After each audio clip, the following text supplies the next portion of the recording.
ഒരു വശത്ത് കേരള ഗവർണർ ആരിഫ് മുഹമ്മദ് ഖാന്റെ അതിശക്തമായ നീക്കങ്ങൾ, മറുവശത്ത് കേരളത്തിലെ ഉന്നത വിദ്യാഭ്യാസ വകുപ്പിന് നേരെ നിരവധി ചോദ്യങ്ങൾ. ഒന്നും രണ്ടുമല്ല, 500 കോടിയും നഷ്ടപ്പെടുത്തി.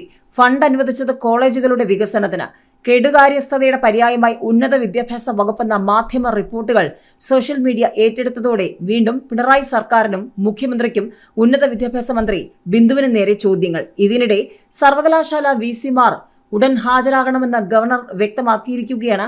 കേരള വിസി ഗവർണർക്ക് റിപ്പോർട്ട് നൽകിയതിന് പിന്നാലെ അടുത്ത നടപടി എന്ത് എന്നുള്ളതാണ് ഏവരും ഉറ്റുനോക്കുന്നത്.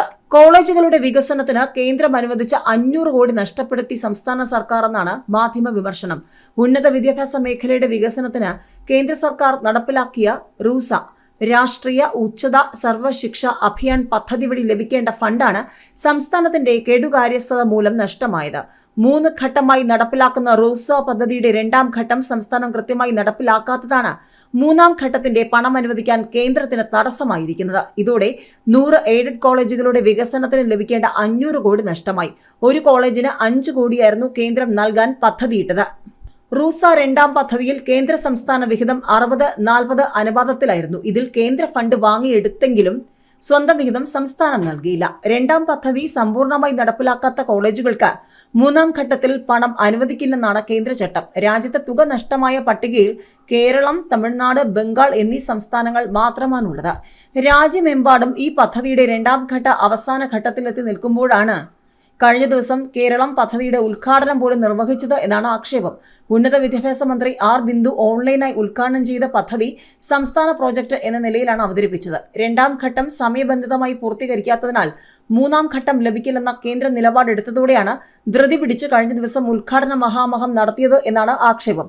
ഇതിനിടെ സർവകലാശാലകളുമായി ബന്ധപ്പെട്ടുള്ള ചോദ്യങ്ങളും സജീവമായിരിക്കുകയാണ്.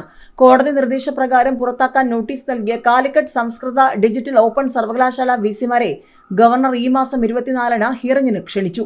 വിസിമാരോ അവർ ചുമതലപ്പെടുത്തുന്ന അഭിഭാഷകർക്കോ ഹിയറിംഗിൽ പങ്കെടുക്കാൻ അനുമതി നൽകിയിട്ടുണ്ട്. ഗവർണർ വീണ്ടും ഹിയറിംഗ് നടത്താൻ നിർദ്ദേശിച്ച കോടതി ഉത്തരവ് ചോദ്യം ചെയ്ത് സംസ്കൃത സർവകലാശാല വിസി ഡിവിഷൻ ബെഞ്ചിൽ അപ്പീൽ ഫയൽ ചെയ്തുവെങ്കിലും അപ്പീൽ ഫയൽ സ്വീകരിക്കാൻ ഡിവിഷൻ ബെഞ്ച് വിസമ്മതിച്ചിരുന്നു. പിഴ ഈടാക്കേണ്ടി വരുമെന്ന കോടതി വാക്കാൽ അഭിപ്രായപ്പെട്ടതിനെ തുടർന്ന് അദ്ദേഹം അപ്പീൽ പിൻവലിക്കുകയായിരുന്നു. 24-ന് തനിക്കോ തന്റെ അഭിഭാഷകനോ ഹിയറിംഗിന് പങ്കെടുക്കുവാൻ അസൗകര്യമുണ്ടെന്ന് കാണിച്ച് സംസ്കൃത വിസി ഗവർണറുടെ സെക്രട്ടറിക്ക് കത്ത് നൽകിയിരിക്കുകയാണ്. ഹിയറിംഗ് യാതൊരു കാരണവശാലും മാറ്റില്ല എന്നറിയിച്ച് ഗവർണറുടെ ഓഫീസ് ഓൺലൈനായി പങ്കെടുക്കാൻ നിർദ്ദേശിച്ചു.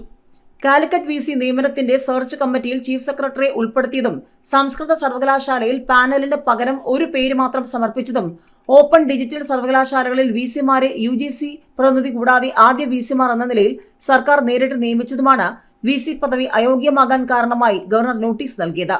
ഗവർണർ നോട്ടീസ് നൽകുന്ന കേരള, MG, കുസാറ്റ് മലയാളം വിസിമാർ കാലാവധി പൂർത്തിയാക്കി വിരമിച്ചു. KTU കണ്ണൂർ ഫിഷറീസ് വിസിമാർക്ക് കോടതി വിധി പ്രകാരം പദവി നഷ്ടപ്പെട്ടു.